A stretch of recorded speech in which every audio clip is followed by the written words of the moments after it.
Ladies and gentlemen, the very word secrecy is repugnant in a free and open society, and we are, as a people, inherently and historically opposed to secret societies, to secret oaths, and to secret proceedings. We decided long ago that the dangers of excessive and unwarranted concealment of pertinent facts far outweighed the dangers which are cited to justify it. Even today, there is little value in opposing the threat of a closed society by imitating its arbitrary restrictions. Even today, there is little value in ensuring the survival of our nation if our traditions do not survive with it. And there is very grave danger that an announced need for increased security will be seized upon by those anxious to expand its meaning to the very limits of official censorship and concealment. That I do not intend to permit to the extent that it's in my control. And no official of my administration, whether his rank is high or low, civilian or military, should interpret my words here tonight as an excuse to censor the news, to stifle dissent, to cover up our mistakes, or to withhold from the press and the public the facts they deserve to know. For we are opposed around the world by a monolithic and ruthless conspiracy that relies primarily on covert means for expanding its sphere of influence, on infiltration instead of invasion, on subversion instead of elections, on intimidation instead of free choice, on guerrillas by night instead of armies by day. It is a system which has conscripted vast human and material resources into the building of a tightly knit, highly efficient machine that combines military, diplomatic, intelligence, economic, scientific, and political operations. Its preparations are concealed, not published. Its mistakes are buried, not headlined. Its dissenters are silenced, not praised. No expenditure is questioned, no rumor is printed, no secret is revealed. No president should fear public scrutiny of his program, for from that scrutiny comes understanding, and from that understanding comes support or opposition, and both are necessary. I am not asking your newspapers to support an administration, but I am asking your help in the tremendous task of informing and alerting the American people. For I have complete confidence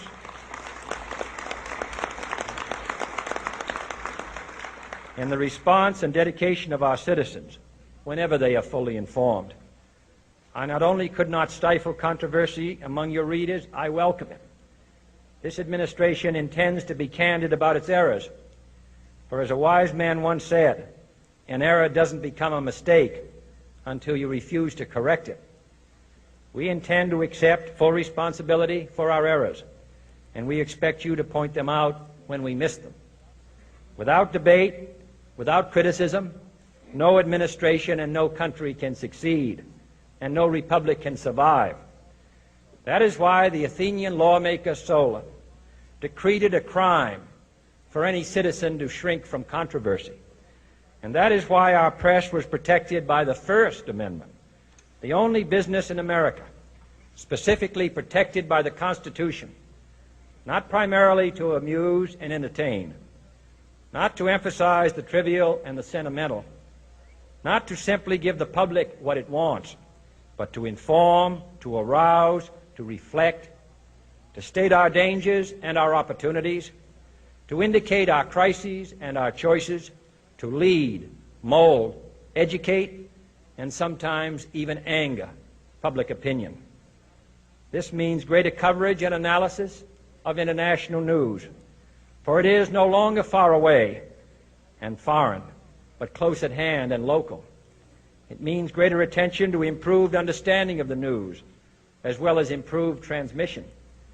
And it means, finally, that government at all levels must meet its obligation to provide you with the fullest possible information outside the narrowest limits of national security. And so it is to the printing press, to the recorder of man's deeds, the keeper of his conscience, the courier of his news, that we look for strength and assistance, confident that with your help, man will be what he was born to be, free and independent. Mr. President. Senator from Rhode Island. Mr. President, I came here to make my climate remarks, but I can't resist the opportunity, both as a senator who actually gets quite a lot of bipartisan legislation passed with my Republican friends, but also somebody who sits on the Judiciary Committee, to point out that there actually are quite a few firsts happening that I think help explain why the floor has become a battleground for so many of these nominees. One first has been that this is the first time in, I think, anybody in the Senate's lifetime experience in which the blue slip is not honored for circuit court judges, in which a judge on the Circuit Court of Appeals associated with the presiding officer's state of Oklahoma or my state of Rhode Island, we get rolled. We do not have the ability to approve or disapprove those judges. That's a long tradition of the Senate, summarily thrown out. This is the first time, I think, in the history of the United States in which the selection of judges is being done by a private group funded with anonymous money. That is a very bizarre way to go about picking judges. That is the way that it's taking place right now. In fact, the gentleman named Leonard Leo from this Federalist Society that is doing the picking was admitted by Trump's legal counsel to have been insourced as the selection process. That's a first. We've never had a private organization pick our federal judges funded with anonymous money. And finally, there are some qualified appointees to the bench. I voted for a considerable number when I think that they are qualified. The problem is that when the unqualified ones come through, they get stuffed through just like anyone else. It is a rarity when we get somebody so flagrantly unqualified as the lawyer who did not know what a motion in limine was, a standard motion before any trial in federal court, had no idea what it was. And it was actually a Republican senator who was able to determine that and ask further questions because, frankly, it is pretty astounding to want to be a trial judge and not know what that is. So there have been some firsts. And if we could go back to where we were beforehand, I think you'd see a smoother process. But I'm here today for my weekly Time to Wake Up speech. We know a lot of things now. We know that our atmosphere is filling with carbon dioxide to a point unprecedented in the history of the species on our planet. We know that global temperatures are climbing and warping the weather across our country and around the world. We know that our oceans are warming and acidifying in a way that the geologic record shows is a precursor to massive ocean die-offs.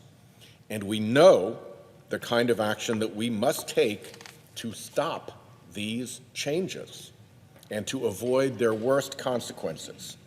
We have known this, in fact, for a very long time.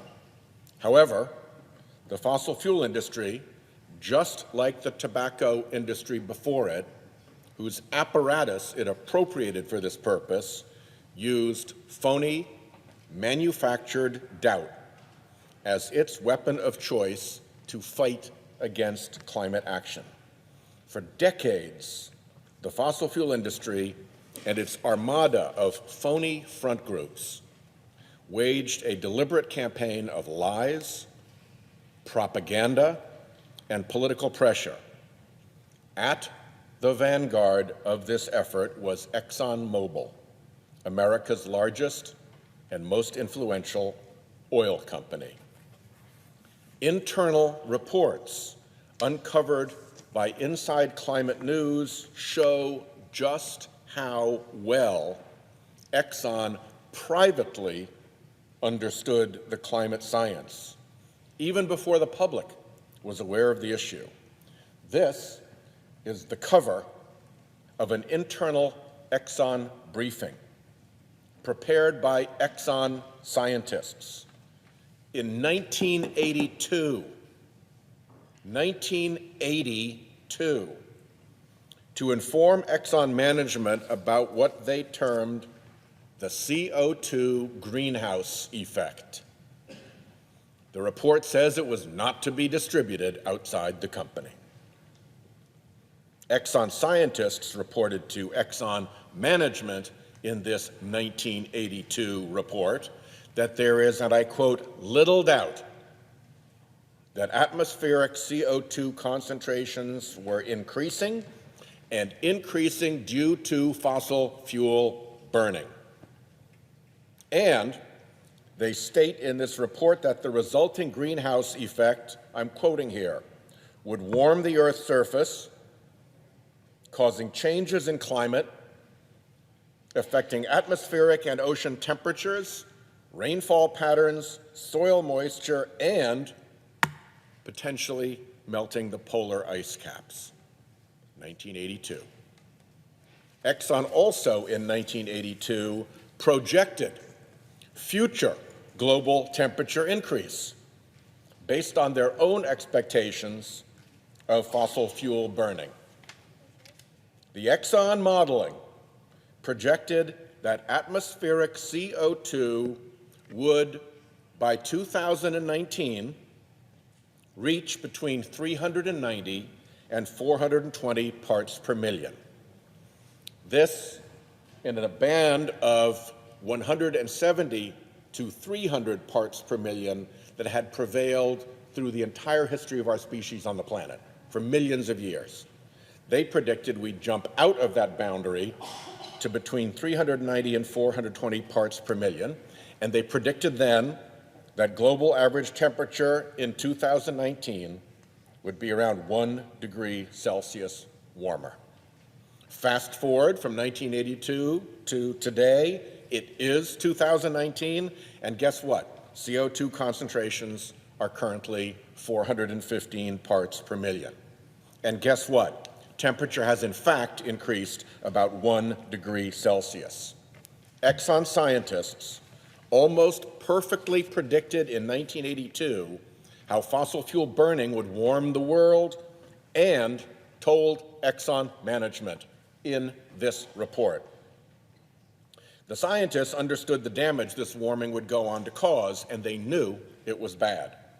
Exxon scientists predicted to the company that temperature would increase 2 degrees Celsius by 2050, 3 degrees Celsius by 2080.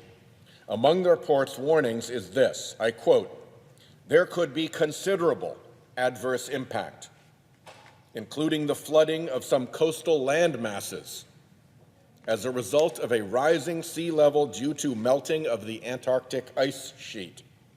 Such a rise would cause flooding on much of the U.S. East Coast, including the state of Florida and Washington, D.C. Exxon's report, its 1982 report, stated that unrestrained carbon emissions have the potential to cause, and I quote, great irreversible harm to our planet. Great irreversible harm to our planet. Irreversible. Interestingly, that's a word Donald Trump and his family used about climate change in 2009 when they signed this full-page ad in the New York Times calling climate science irrefutable and saying that the effects of climate change would be catastrophic and irreversible. Yep, those Trumps. Exxon understood that there was natural variability in the climate system. Before humankind began emitting massive amounts of carbon pollution into the atmosphere, global average temperature fluctuated by around a ½ degree Celsius on either side of its long-term average. This natural variation allowed Exxon to claim that an increase in global temperatures of up to ½ degree Celsius could be due to natural causes. But this chart from the Exxon report explains that the signal would become undeniable. No half-degree Celsius excuse. The signal would become undeniable that this was human-caused warming around the year 2000. Exxon also understood that we needed to act quickly to head off the worst harm. Here's what Exxon scientists told the company. I quote, "Once the effects are measurable, they might not be reversible, and little could be done to correct the situation in the short term."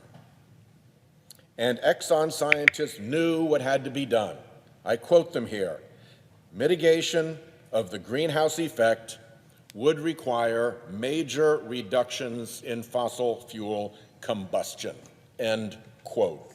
1982, 37 years ago, Exxon understood climate science very well. They understood the uncertainties. They knew how much global temperature could increase.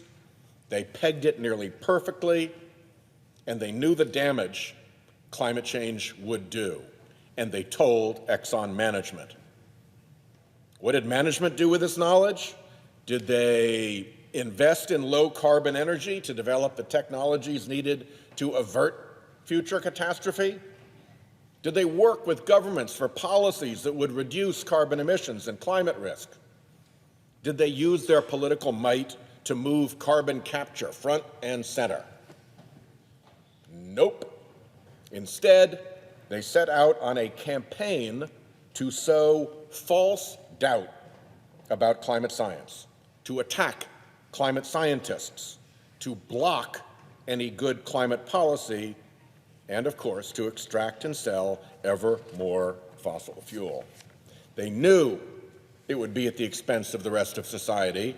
They knew it would be at the expense of future generations. They knew it would cause great, irreversible harm. They did it anyway. Here are some highlights from Exxon's false doubt campaign. In 1996, 14 years after the 1982 report, Exxon produced this publication, Global Warming, Who's Right? Facts about a debate that's turned up more questions than answers. Here, Exxon paints climate science as uncertain. It includes a statement by Exxon's then CEO Lee Raymond that the, and I quote here, "scientific evidence remains inconclusive as to whether human activities affect global climate." Raymond didn't mention the conclusions of the 1980 report completely exploding that statement that they had then sat on for 14 years. Directly contrary to Exxon's 1982 report, Raymond also warned against what he called precipitous, poorly considered action on climate change. And he claimed that there was ample time to wait and better understand the climate system. But the 1982 Exxon report understood it quite perfectly enough. Then came this 1998 Exxon publication, Global Climate Change, Everyone's Debate. It is full of the familiar, phony climate denial arguments. In this publication, Exxon CEO Raymond writes, "The current state of climate science is too uncertain to provide clear answers to many key questions about global climate change." Well, the 1982 report had enough answers for them to know what to do. Raymond didn't mention the 1982 report. 1998 was the year after the Kyoto Protocol. The fossil fuel industry fought to ensure that the United States would never ratify that protocol. Exxon helped the American Petroleum Institute develop a plan they called the Global Climate Science Communications Action Plan. The plan was to sow false doubt, doubt that that 1982 report completely blew out of the water about climate science. The plan said, victory will be achieved when average citizens and the media understand, word in quotes, understand uncertainties in climate science. It set out a national media strategy to exaggerate the uncertainties in climate science, including a plan to identify, recruit, and train a team of 5 independent scientists to participate in media outreach. Train a team. It planned to distribute a steady stream of climate science information, for that read misinformation, to science writers, newspapers, and TV journalists around the country. And if you think Exxon's false doubt campaign is a thing of the distant past, think again. At ExxonMobil's 2015, this decade, shareholder meeting, Exxon CEO Rex Tillerson was still alleging uncertainty, saying that we, quote, don't really know what the climate effects of 600 parts per million versus 450 parts per million will be because the models simply are not that good. Tillerson, like Raymond, didn't mention the 1982 report, which modeled very well the climate effects. Exxon by then had sat on the 1982 report for 33 years. If this all seems somehow familiar to you, it ought to be, because Exxon stole its false doubt strategy directly from the tobacco industry's science denial playbook.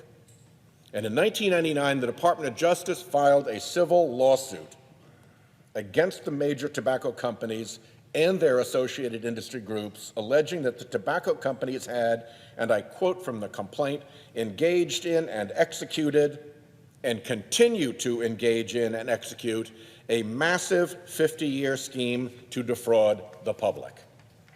In 2006, United States District Court Judge Gladys Kessler, in a lengthy and authoritative opinion that was upheld on appeal by the United States Court of Appeals, found the tobacco company's fraudulent campaign to have amounted to racketeering.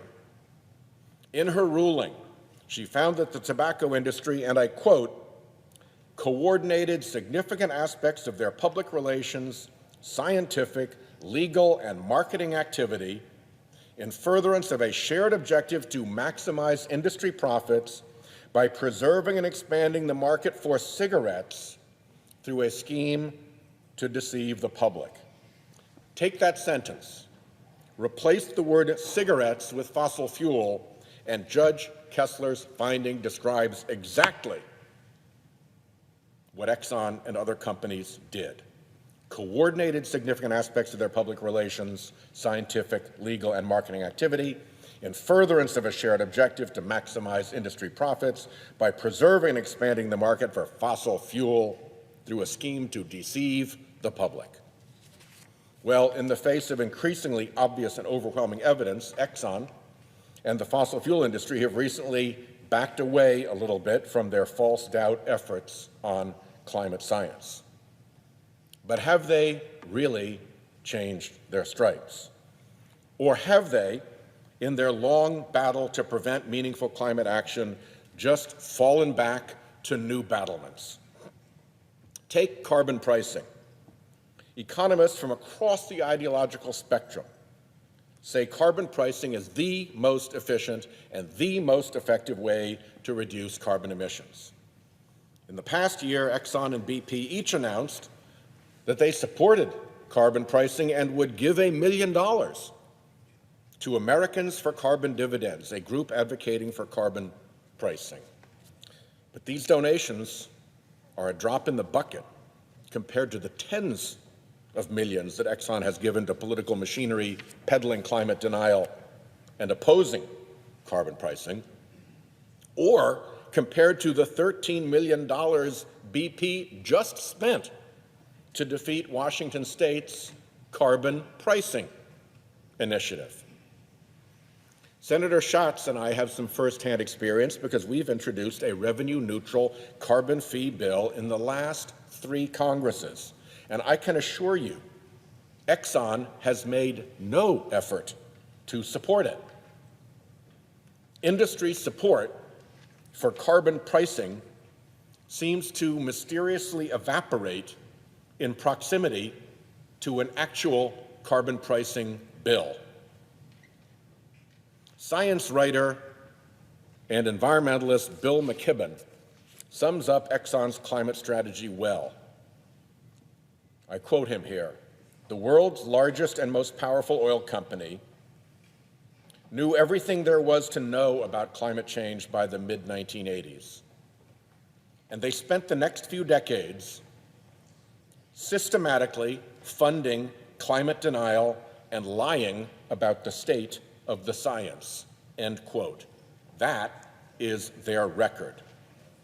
They are responsible for where we are in Congress. They paid, after the Citizens United decision, to slaughter bipartisanship in Congress on climate change with their new Citizens United political weaponry. They paid a whole armada of front groups to lie about climate change, and those front groups are still out there and still lying. The industry is behind the relentless climate antagonism we have seen from business groups like the U.S. Chamber of Commerce and the National Association of Manufacturing, as if clean and renewable energy doesn't involve commerce and manufacturing.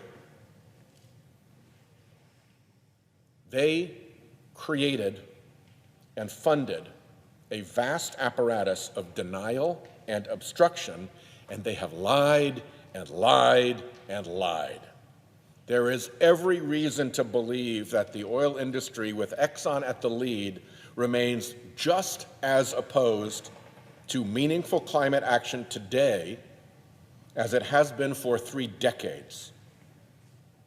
With its long history of lying, it is easy to believe that whatever corporate sinews might bind Exxon to the truth are long ago atrophied and degraded, and that this is just another chapter in the industry's great climate scam. This is the pretend to support a carbon price chapter of the scam. And even if somewhere in Exxon's corporate bowels there is some flicker of sincerity, it is not enough for Exxon just to stop the scam. After all the evil Exxon has done, it needs to undo its evil, not just stop doing evil. It is not enough to stand next to the burning house you have lit on fire and pledge no further arson. Even if you are sincere about no further arson, it is still not enough. You need to help step in and put the fire out. You need to put your heart and your back into putting out the fire that you lit. When you're sincere, Exxon, I'm in. Let's solve this. But you've got a long record and much to atone for. And in the meanwhile, our planet remains on course for the great irreversible harm your own scientists predicted nearly 4 decades ago. It is due to Exxon's political mischief that we have yet to wake up in Congress to what Exxon itself predicted 37 years ago. I yield the floor.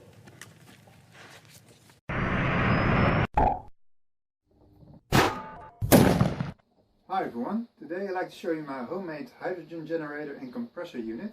I've been working on it for 1.5 years now, and I'm finally at a point that I can make large amounts of hydrogen with minimum energy loss. I've started this project to make large hydrogen balloons, such as this World War II style barrage balloon, and to do other experiments. But first let me show you how I started and what I learned along the way.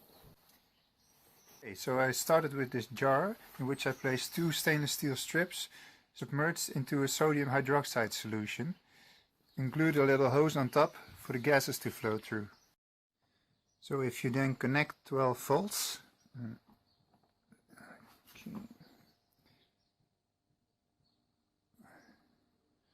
there you go. It produces hydrogen and oxygen. It produces hydrogen at the cathode, which is the negative side, and oxygen at the anode, which is the positive side. I think that's enough. So then if we ignite that, it goes off with quite a loud bang. Whew.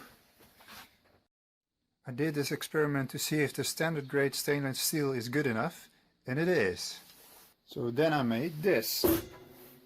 This is actually a larger version of the jar generator. It also has an anode and a cathode, but with much larger surface area. Produced much more hydrogen and oxygen than the jar version, so that was good, but it also generated a lot of heat, actually more heat than gas. So when I had it turned on for about an hour, it got so hot that the metal inside expanded and cracked the tank. So that made it very useless. But what I already did with this generator is separating the 2 gases. I did this by gluing this frame in between the anode and the cathode. To this frame I attached a piece of kitchen towel, which is a kind of synthetic felt. Now the thing is that when this felt is wet, the surface tension in between the fibers prevents the gas to flow through. But because it is wet, it conducts electricity without any measurable resistance. So that way I could separate the hydrogen from the oxygen, and that's how I filled my first little hydrogen balloon. This is my very dodgy transformer, made from 2 old microwave transformers, from which I removed the secondary coil and replaced it with 2 parallel electrical wires. They together make 18 windings and produce about 14 volts AC.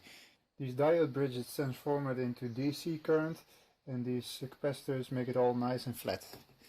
I'm planning on transforming it to make it look a little bit better.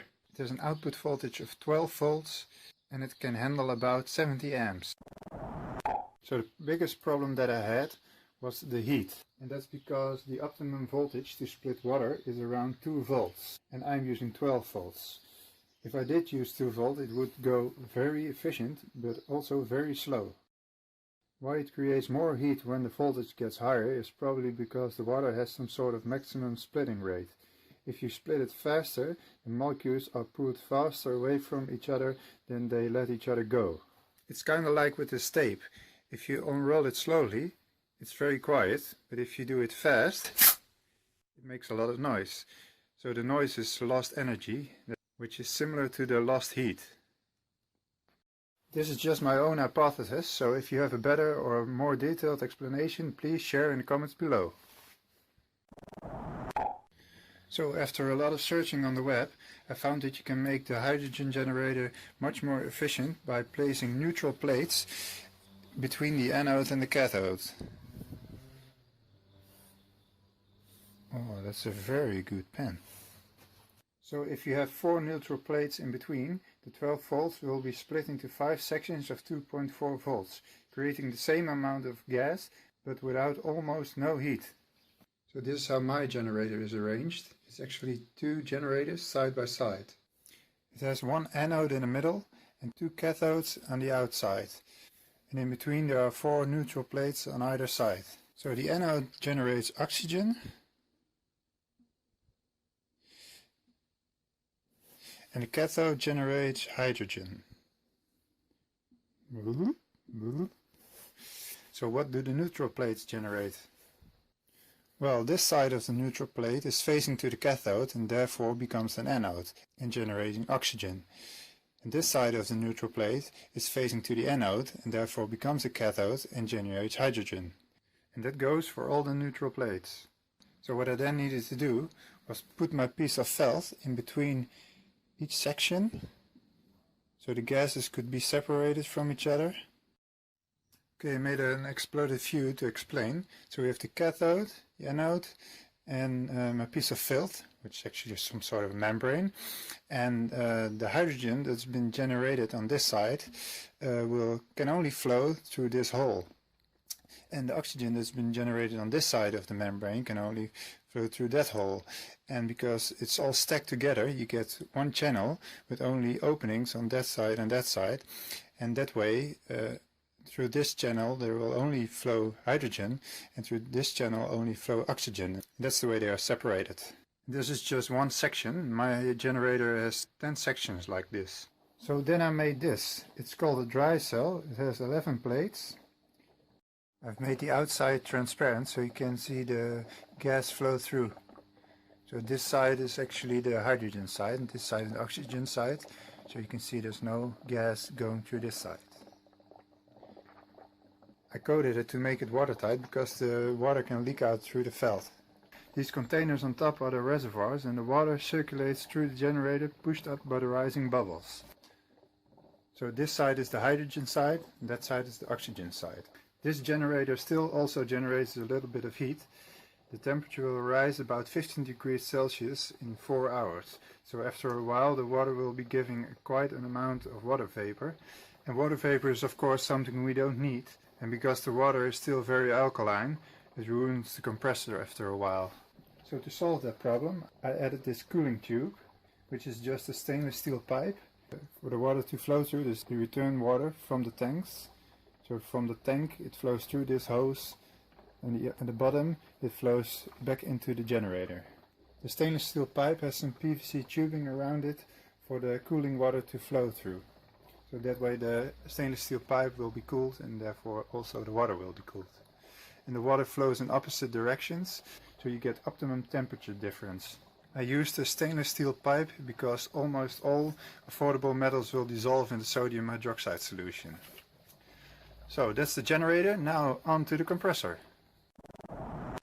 So this is the compressor unit. The main components are this gas buffering bag made from a beach ball, an old refrigerator compressor, they're free, that's my favorite price, a 3-way valve, a couple of relays, 2 micro switches, one on this side, one on the other side, a pressure switch, a check valve, and a pressure relief valve. And of course a tank to store the hydrogen in, for which I use old propane tanks.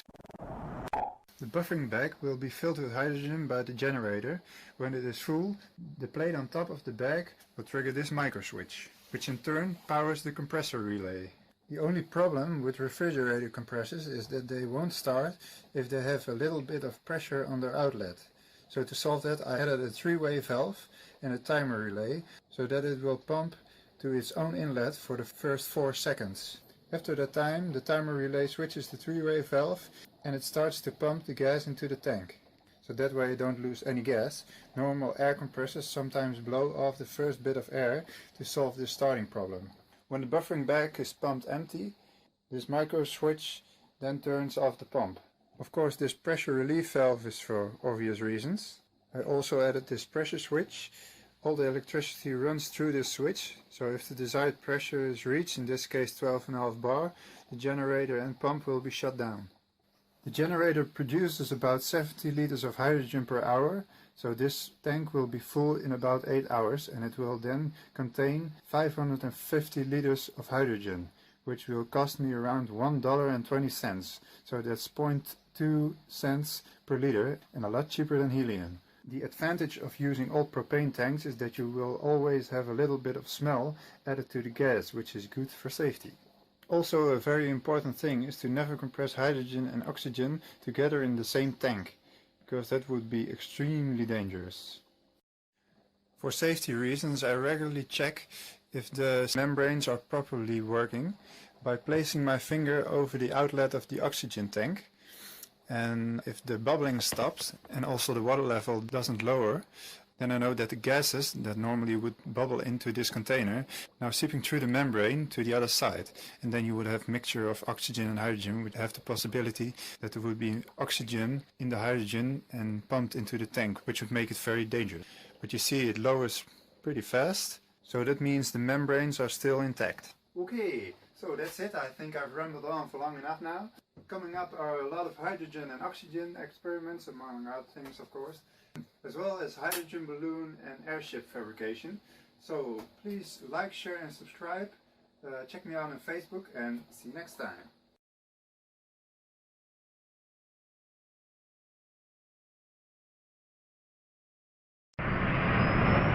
Hi everyone, today I'd like to give you a quick update on my hydrogen generator and compressor unit, which improve gas quality and safety.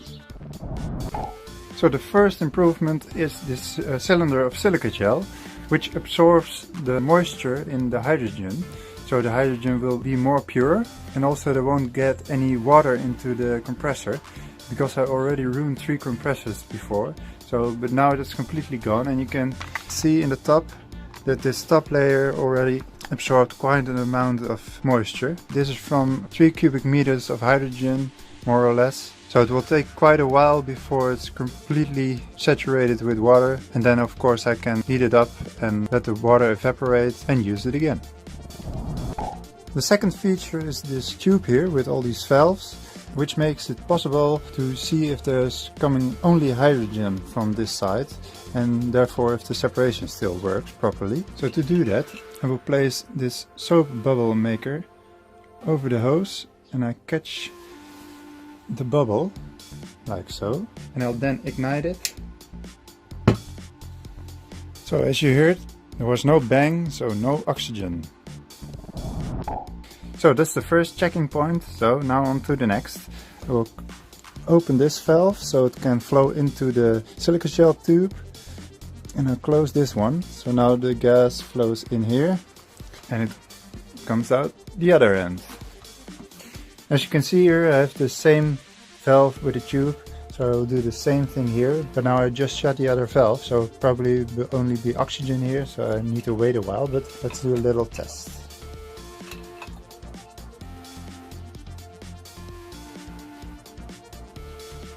Need to build a little pressure.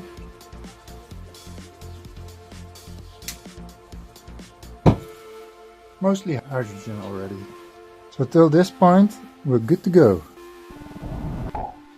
So the bag is filling right now. For the first time, I will fill it halfway, and then I will just blow off the first bag, because there could be a little bit of oxygen mixed within it. So let's start her up.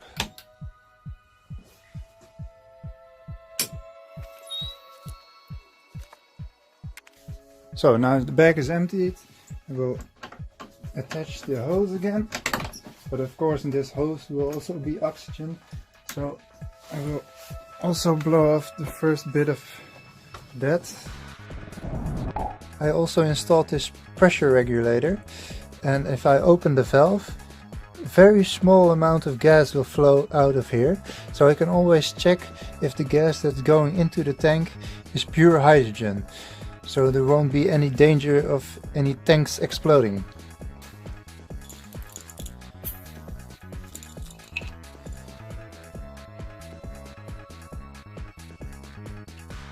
So I have a bubble again.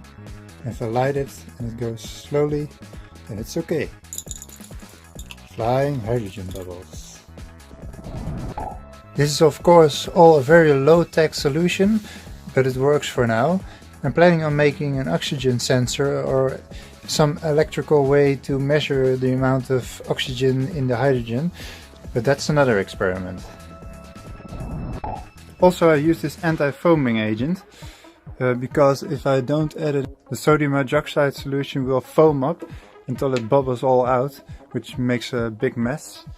I just refilled it with a little bit of water, so I think I need to add a little bit again, because it's foaming it a little bit, but it's okay for now.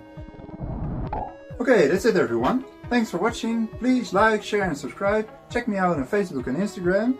And also check out the channel of Ian Builder. He does all kinds of weird experiments, also with hydrogen. So go check those out and see you next time.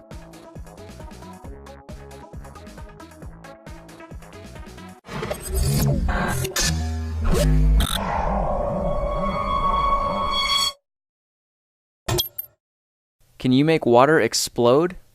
Well, maybe not water per se, but with a simple technique, we can turn one of the most abundant materials on Earth into a highly explosive gas.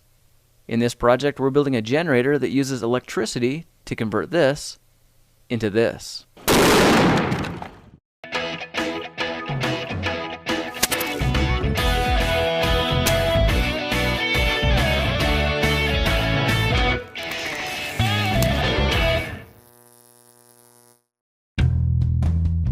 For this project, we're going to need some stainless steel. I'm at a local fabrication company, and not only do they have plenty of scrap metal to choose from, they're even willing to help me cut it to custom sizes. A job that would have taken me hours with a pair of tin snips and a hacksaw only takes a matter of minutes with their equipment. This is 20 gauge stainless steel, and this hydraulic punch is being used to cut precise holes in the tops and bottoms of the plates. When finished, I have 12 plates measuring 3 inches by 6 inches, 4 plates at 1.5 by 6 inches, and 3 1-inch connector bands that are 6 inches, 4.5 inches, and 3.25 inches. A belt sander is perfect for smoothing down the jagged edges around the hole, and now it's time to head home and get to work. We'll need these 4-inch ABS cleanout fittings, 3/8 inch poly tubing, as well as some scrap 4-inch and 2-inch acrylic tubing I found at a plastics company. When I peel the protective layer from the plates, it reveals a beautiful and attractive surface. But that's not what we want for this project. Instead, we'll need to hunt down some sandpaper. This is 100 grit, and I'll place 2 plates in a diamond shape and sand them from top to bottom. Then rotate 90 degrees and repeat. These scuff marks will increase the surface area on the plates and increase the efficiency of the generator. Okay, I've finished off both sides of the plates, and you can see the crisscross pattern etched into the metal. The 1.5 inch plates are sanded as well, but the 3 connector bands are not. Alright, it's time to cut this acrylic tubing to size, so I'm using a chop saw to trim the edge smooth. Then I'll measure 7 inches and cut nice and slowly so that I don't chip the plastic. As the blade cuts, the friction also helps heat the plastic, leaving a fairly clear edge. After I've cut 5 inches of the 2-inch tubing, it's time to make some connections. With some gentle persuasion, I've managed to fit the large acrylic tube into the cleanout adapter. But before we push them together, let's add a liberal amount of clear silicone caulking all around the outer base. This will also go on the inside, being very careful not to get any silicone on the threads. Now we can use a rubber hammer to tap the tubing all the way into place and clean up the excess silicone. Paper towel works well, and in a few minutes it's all cleaned up. Now we can flip this over and repeat the process of attaching, caulking this part and this part, tapping into place, and cleaning up the excess. While I'm in the mood for cleaning, I'll use my adhesive remover to assist in cleaning off the UPC stickers, then give everything one final wipe down. I'm going to seal the bottom with a 4-inch ABS cleanout plug and some ABS cement. The gooey black cement is applied to the threads of both parts. Then I'll use this piece of scrap wood from my Solar Scorcher frame project to help screw it in tight. The excess is removed, and we can let it sit here to cure. While that's drying, let's get to work on making the bubbler. I want to attach this 1/4 inch 90-degree elbow to the cap, so when the stickers are removed, I'll grab my 1/2 inch drill bit and a tab. The hole is drilled in the center, then tapped at 18 thread, just before adding pipe tape to the elbow adapter and screwing into place. When that's tight, and I repeated the exact same process with the other cap, I'm happy to see they fit snug on the acrylic tubing. It looks unfinished though, so I'm going to use these top pieces from 2 trap adapters to slide onto the tubing first, and now when I add the cap, they screw together, giving this piece a clean professional look. Okay, now it's time to work on the generator plates. Similar to the bubbler caps, I'm drilling a 1/2 inch hole into the top of the 4-inch cleanout plug. When that's tapped to 18 thread, we can add pipe tape to a 3/8 inch swivel elbow and screw that into place. You can see that this swivels 360 degrees, and that's mostly for convenience. Using a 5/16 drill bit, I'll make holes on either side of the cap, and these will be for attaching the generator plates. I cut this hole a little close to the edge, but no problem, my belt sander easily rounded the edges, and now it's a perfect fit. Next, I'll mark the 2 smaller bands at about 2 3/4 inch, and use my bench vise and a rubber hammer to bend them to 90-degree angles. The 6-inch piece is marked at 1 3/4 inches and 4 1/4 inches, then bent into a U shape. A 5/16 coarse thread nylon bolt is cut into 2 pieces 4 inches long. I'll get some nylon washers ready and add 2 stainless steel jam nuts to the end of each bolt. The bolts are fitted with 2 of the connector straps and 1 of the smaller plates, then a plastic washer is added on each bolt. These washers are 3/4 inches in diameter and about 0.06 inches thick. Another 1.5 inch plate is added and secured with a nut on each bolt, and now the big plates can go on. I'm stacking these in the order of plate, washers, plate, nuts, and repeating until I've got a total of 8 plates in place. This is the center of the generator, and the other connector strap is added at the top and secured with another nut. I'll add one more nut to the bottom to compensate for the gap, and then get back to my routine of adding plate, washers, plate, nuts, until I run out of big plates.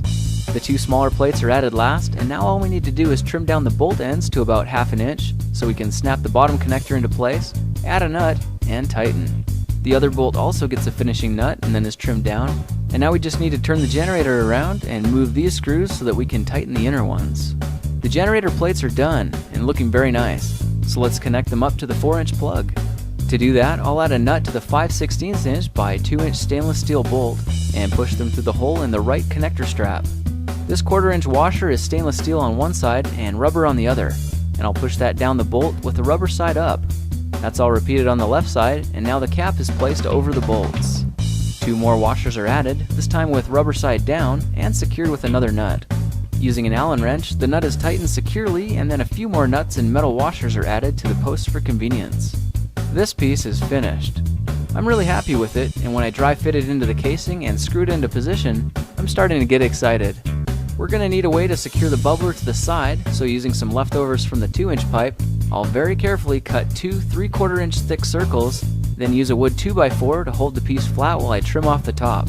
What I've done is created a clip for our bubbler, and you can see it clips easily onto the tube and holds it firmly in place. The other circle is cut, and a belt sander used to match the pieces as closely as possible. I've got some leftover acrylic rod from my fire piston project, and I'll cut off 2 pieces about 1.5 inches long. I'll use some acrylic glue to secure the clips to the connector rods, and after 2 minutes, they're firm, but will still take over 2 days to fully cure. While those are setting, I'll use scissors to cut my poly tube at 20 inches and another piece at 2 inches. The 2-inch piece connects to a one-way check valve and gets inserted into the swivel elbow. This will prevent anything from flowing back into the generator. The 20-inch tube goes on the other end of the valve and then connects to one of the bubbler elbows. It looks like we're ready to attach the clips to the body, so let's use the bubbler body as a form for spacing the clips, and with the generator on its side, find where it balances.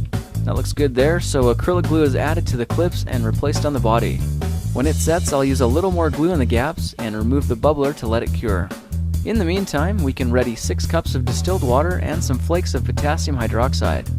4 teaspoons of flakes will act as a catalyst to help the electricity flow. So when they're stirred in, we can open the generator body and attach a coffee filter to filter the fluid into the super cleaned casing.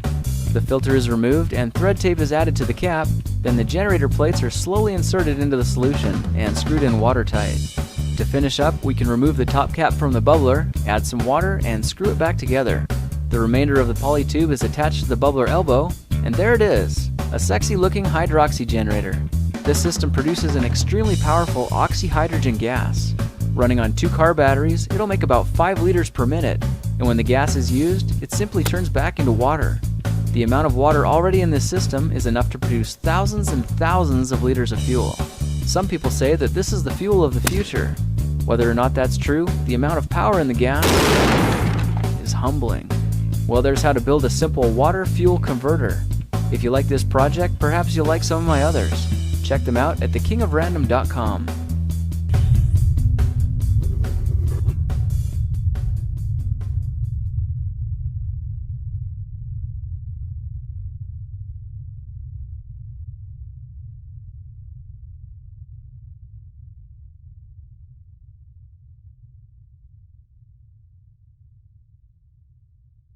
I finally jumped on the bandwagon and got a pair of solar panels. So now that we've got access to free and virtually unlimited amounts of electricity, let's hook them up and experiment with some of the things they can do.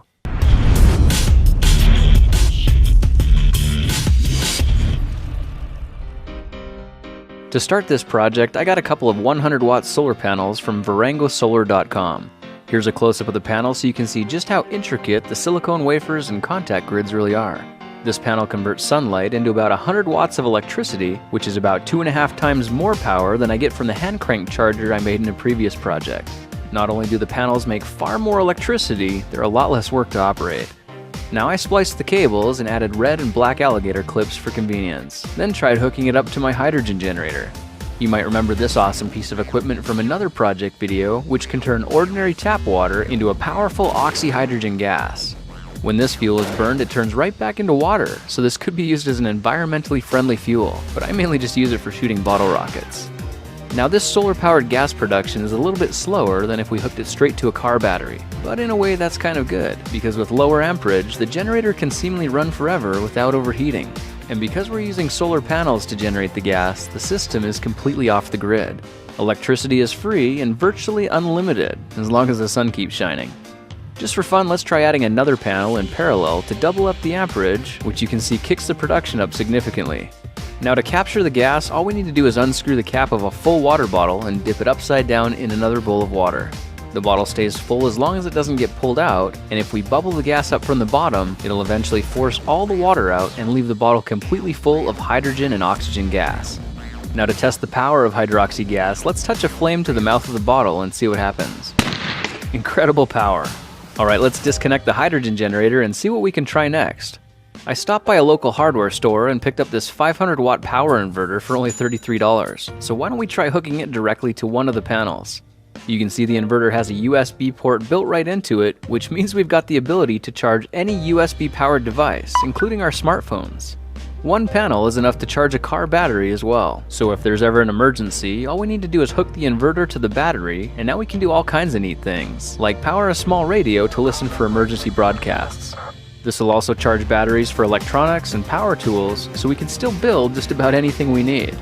For this next experiment, I found an old piece of steel wire from the back of a picture frame, and if we try connecting the leads to a piece of that, you can see that in an instant the wire gets so hot it melts. Now if we've got that kind of power, let's take it one step further by touching the electrified wire to a pile of leaves. Not surprisingly, it starts smoking and bursts into flames in just a matter of seconds. Well, it's always good to know different ways of getting a fire started without matches, especially if it means you can avoid rubbing sticks together. Now to finish up, let me show you one interesting thing I noticed during the hydrogen generator experiment. This lead makes an unusually juicy spark every time I touch the terminal, so for one final experiment, let's try drawing the arc out. Impressively, it looks like we can stretch this arc at least a couple of millimeters and even hold it for a few seconds. Now this stream of electrified plasma is dangerously hot, which you may have figured out already because of the molten copper metal that seems to be sparking out everywhere. What really blows my mind is that all this incredible electrical energy is coming from the sun, absolutely free of charge. Well, now you know how to use solar energy to make Earth-friendly fuels, power household devices, charge batteries, and even start a fire. So if there ever is a so-called zombie apocalypse, you'll be one step closer to prospering as a survivor. Well, that's it for now. If you like this project, perhaps you like some of my others. Check them out at thekingofrandom.com. Hey, it's nice to see you. Hey guys, this is the first time I've tried playing around with solar power, and to tell you the truth, I'm really quite impressed at how much power there really is. And what's really cool is that in the next few days, I get to give away 3 of these 100-watt panels to 3 of you. So keep an eye out for my next contest video where I'm giving those away. And if you get one, hopefully you'll experience the same thrill of discovery that I just did. I have many more projects and experiments coming up, so please subscribe if you haven't, and let me know if you like this video by giving it a thumbs up. Thanks again for watching to the end, and I will see you in the next project video. Bye.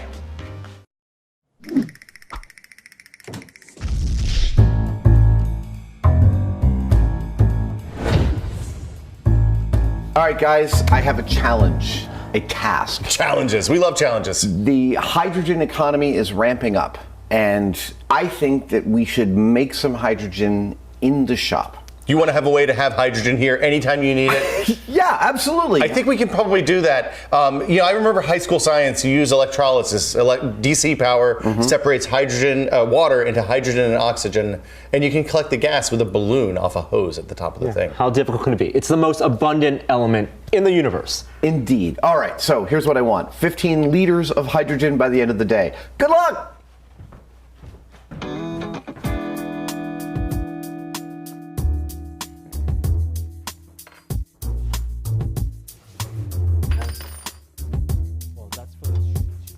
Okay, Norm, I went shopping and we got a ton of stuff. Most of this came from Home Depot, but there are a couple of specialized parts. Okay. We're gonna build a hydrolysis rig, an electrolysis for water rig, using plans originally posted on YouTube by the King of Random. We're gonna modify his rig a little bit though, because his separates the hydrogen and oxygen, releases them both as a gas together out the same vent. We're gonna do two separate poles, an anode and a cathode. Oxygen will come off one, hydrogen will come off the other. That means we can collect the hydrogen gas separately, and I think we should have a pretty good result out of that. So we got to make the anode and the cathode. You got stainless steel for that. Big sheet of stainless steel, 20 gauge. I've got a whole bunch of acrylic tube. I've got a variety of weird plumbing fittings. Let's get building.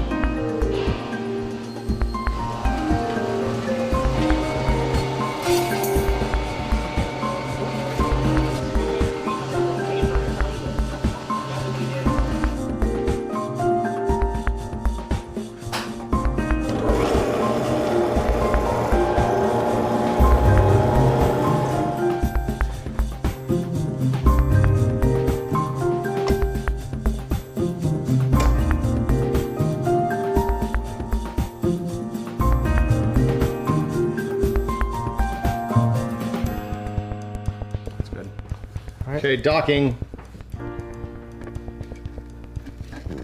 Push in. Twist, twist, twist. Oh, there we go. It's almost perfect. Plumbers. This one. Insert your tube, Yep. sir. Yep, that's good. Okay. Good. I like to get it in and out a little bit.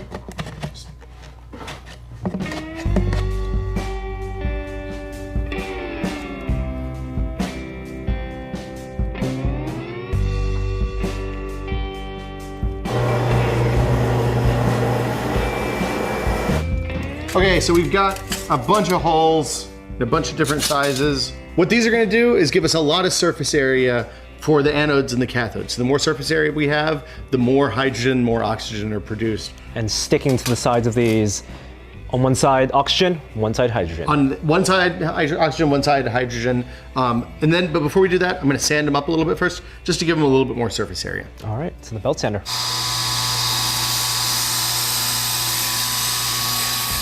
Assembly norm. So the way it's gonna work is that the brackets are gonna fit up inside the head, bolts are gonna go up, we're gonna connect our electrodes to them to generate the hydrogen and oxygen.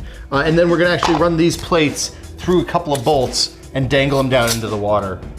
So the way we're gonna do it, we made some thin plates that are 1.5 inches. We made some thick plates that are 3 inches. We're gonna do a couple of thin plates, 4 thick plates, and a couple more thin plates. So we fill up as much space as we can in the circular tube. More surface area.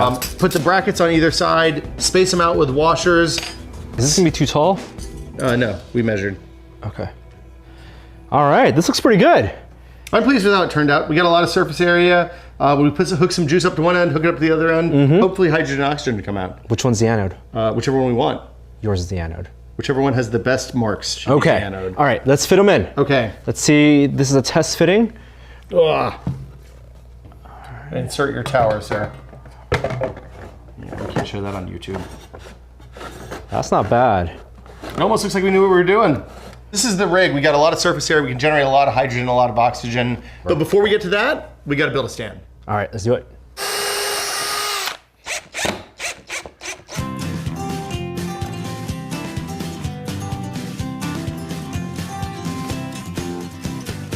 All right, that's it. Electrolysis rig's built. We got a stand. We're going to tie it down. We're going to carry it outside. We got some special surprises. And let's go test it. Yeah, let's see how it works.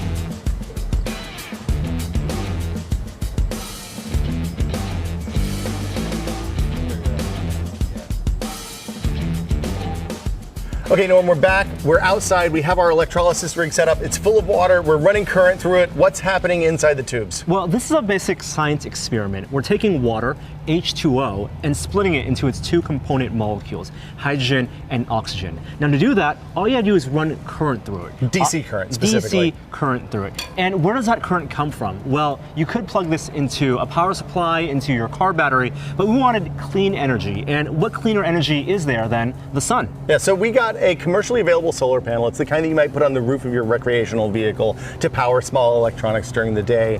And it produces about 22 volts of power, about 100 watts of energy, and we're running that through the tubes right now to split hydrogen and oxygen at the anode and cathode respectively. Right, and with this type of hydrogen converter and generator, the more voltage you run through, the more hydrogen, the faster that process happens. Exactly. So we could have used, say, a 12-volt car battery. That's the traditional way you do this in high school science experiments. But we're going to produce a lot more energy because the panel is actually producing 22 volts rather than 12 volts. Now, the other important ingredient is water. And this isn't just normal tap water. No, normal tap water has a ton of impurities, salts, calcium carbonate, stuff like that. And the side effect of running normal tap water in an electrolysis rig is that you can produce unpleasant things that you don't want to breathe, like chlorine gas. It's very dangerous and very corrosive. So we use distilled water, but distilled water is not particularly conductive on its own. So we had to add our own electrolyte, in this case potassium hydroxide, so that the electricity can go in one side, move through the water, come out the other side, and split the hydrogen and oxygen from the water in the process. Now, a note on potassium hydroxide, it's extremely caustic and dangerous stuff. Yeah. You gotta be careful if you're gonna try to recreate this experiment. Yeah, don't let it touch your skin. Wear gloves, wear goggles, wear a face shield if you have it.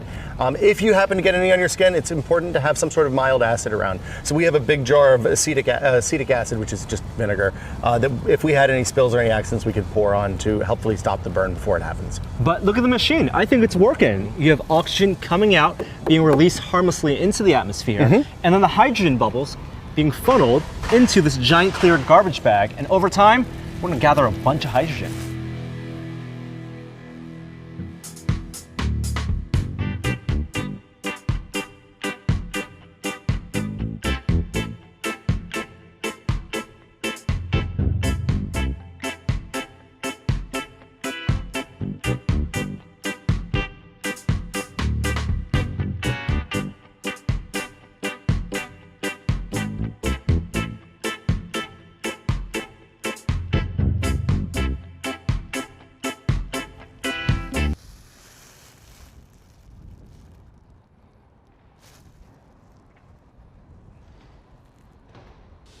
All right, guys, the rig looks great. How did it do?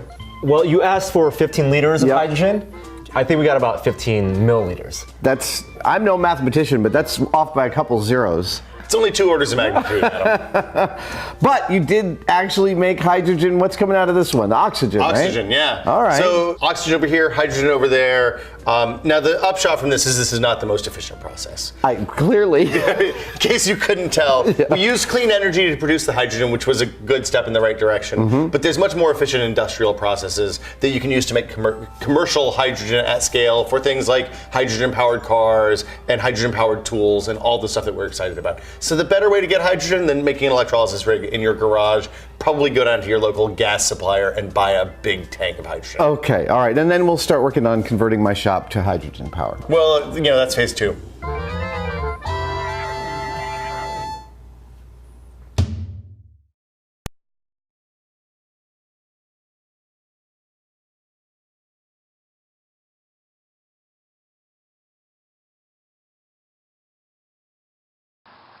Alright, today's video, got myself a hippie solar panel so Mother Nature can charge my battery.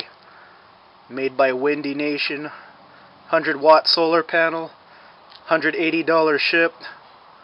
The most mainstream solar panel is made by Harbor Freight, 40 watts for $140. So this one absorbs more sun for like $40 more, so hopefully it's a good deal.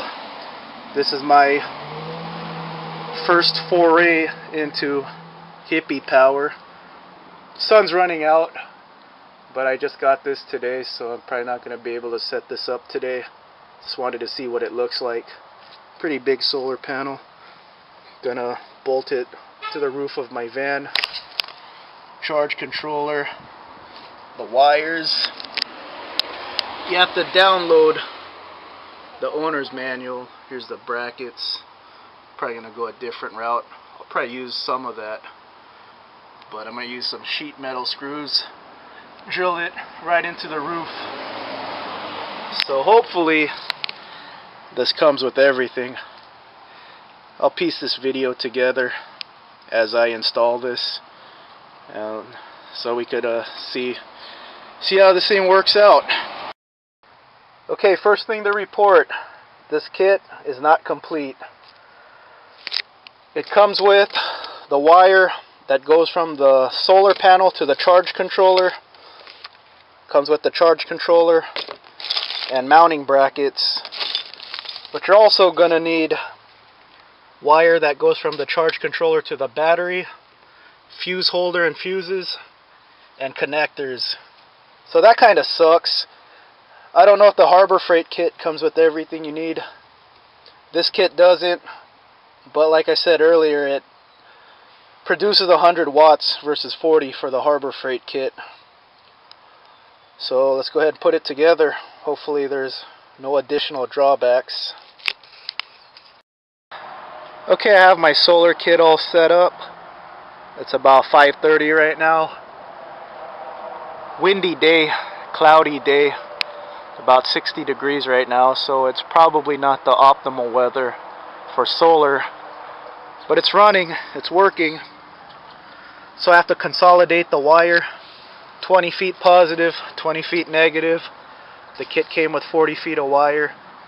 I don't want to guess and cut the wire and end up with too short a wire because I guessed. So I'm going to consolidate that once I have the panel bolted onto the roof of my van.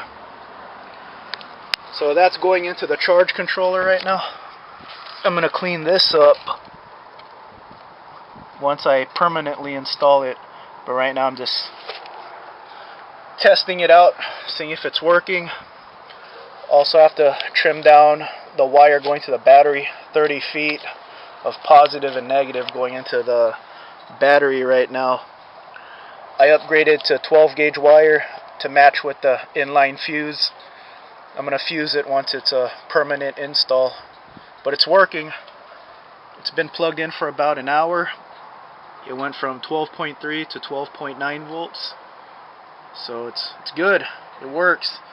Now I just have to bolt the panel onto the roof of my van, put this in the interior, and trim down the wire to how much wire I actually need so I don't have excess wire. Here's a tip for people new to solar or just new to having a battery in your vehicle for accessories. Get a sealed battery. If you use a non-sealed battery, when you charge it, it lets out fumes, and that's probably not good to breathe in, so get a sealed battery. They're pricey, but safety first. Alright, all that's left is to hook everything up. And it went up another 0.1. I'm up to 13 from 12.3 volts in about an hour. That's pretty cool. Alright, let's finish this up. Okay, I'm going to mount the solar panel offset on the driver's side. That way I have room on this side to put the spare tire on if I get a flat. Here's a spare tire on the roof. If I get a flat, I'm able to put it on the roof on the floor and then pick it up and put it on the roof rack. So I'm going to go ahead and bolt the solar panel offset on this direction, on this side. So I'll go ahead and drill it in right now. Okay, the holes are drilled into the roof. Before I put the panel on the roof, I went ahead and painted the frame black to match the van. What I'm going to do is I'm going to put like gasket maker around the mounting holes, so hopefully it won't leak that way. See what happens. Okay, I went ahead and put some gasket maker around the mounting holes. Already got this one in. I'm going to tighten it down all the way after 24 hours so that dries up into a nice gasket. So I'm going to go ahead and do all 4 sides. Okay, the panel's bolted in. All I have to do is tighten all the sheet metal screws in about a day. Wait for the gasket maker to dry up, make a better seal. But it's looking good. I have to just hook everything up to the charge controller and the battery, fuse everything up. Almost there. Okay, I'm about 90% done. All I have to do is mount the charge controller right here. Here's the battery. All the wires. I'm gonna wrap these little connectors right here with electrical tape. 10 amp fuse. 10 amp fuse for 100 watt solar panels. Bigger fuses if you have higher watt solar panels. I'm going to put the wire under the carpet, so keep it neat. And with the charge controller, I don't know if you could see it, but all you need is a little screwdriver, and then you just put the wires in there. This one I'm not going to use. This is when you put a electrical device directly to the panel, and I'm not going to do that. So that's it. Pretty time consuming. Easy but time consuming. About 3-4 hours. Not too bad. Alright, just going to clean it up now. Okay, everything's set up. Decided to mount the charge controller right here instead of here, because if I mount it right here, I'm going to end up crushing it when I slide the battery out. So put it here instead. Here's the inverter, 12.7 volts right now. Mess of wires right now, gonna cover that up, but other than that, it's all done. Let's go ahead and finish this up. Okay, the solar panel is set up. I'm gonna show you guys what everything means. Try to explain it the best I can. Still figuring it out myself, but I have a good idea how everything works. Alright, so that first green LED lets you know that the solar panel is absorbing energy. The second LED that's green lets you know the battery's in good condition. If it's yellow, that means the battery is low, has a low charge. And this third one, I have no idea why it's yellow right now. This third one indicates that you're connected to an accessory directly to the solar panel, but that's not being used right now, so no idea why that's yellow. So that's my main understanding with everything right now. I covered up the solar panel with a blanket, and that first green LED turns right off once there's no light being detected by the solar panel. So here's my power inverter. It's at 12.1 volts right now. So I'm drawing 131 watts with the Xbox and the TV. Okay, so if I turn everything off, turn off the TV and the Xbox, now it's at 12.5 volts. It'll go up to 12.6 really quick. There you go. Like, this solar panel charges really fast. I think it'll charge a dead battery in about an hour or two. If it's really sunny outside, it's pretty quick. Let's see how long it'll go up to 0.7, 12.7. Keep an eye on that. But pretty straightforward installation. One thing that went wrong is this, I think they're called MC4 connectors. This thing didn't connect at all. It was like kind of like offset a little bit, so it didn't plug in. So I just use splicing connectors to connect the solar panel to the wire, and that worked just fine. Still, there you go, 12.7. That was less than 2 minutes that it gained another 0.1. Alright, that's it. I'll put some annotations when I put this video together to let you guys know what went wrong, and some tips on how to install this thing. But for the most part, I think I got everything put together. Alright everyone, kick ass, be safe, and take it easy.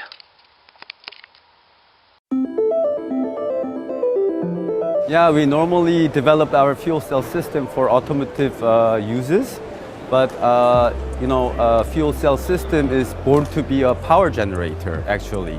So actually in the car, the power is generated and we put this electricity to the traction motor to operate the car. But it is born to be a generator, why don't we use it this way? So we found a lot of application area like backup power and gensets. Gensets is normally a mobile power generators. So we'll use this technology in this way, and our first example will be a charger for the electric vehicles.